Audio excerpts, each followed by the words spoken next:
When Geeta increases the speed from 12 kilometers per hour to 20 kilometers per hour, speed from 12 kilometers per hour to 20 kilometers per hour,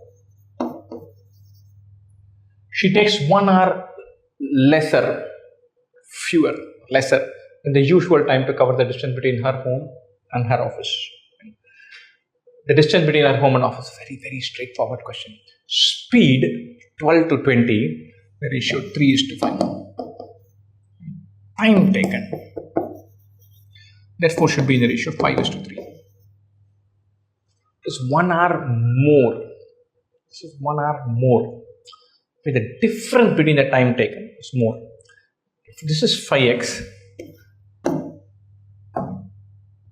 these questions work really well if you think of it as a ratio. This is 5x, this is 3x, the difference is 2x. This 2x is 1 hour, or this 1.5 hours, this is 2.5 hours. Distance traveled is either 12 kilometers per hour into 2.5 hours, or 20 kilometers per hour into 1.5 hours. 3 by 2 into 20, which is 30, or 5 by 2 into 12, which is also 30. Obviously, the distance has to be the same. If distance is the same, speed into time is speed into time. That means speeds are in the ratio A:B. Times have to be in the ratio B:A. Ratio of the speeds is 3:5.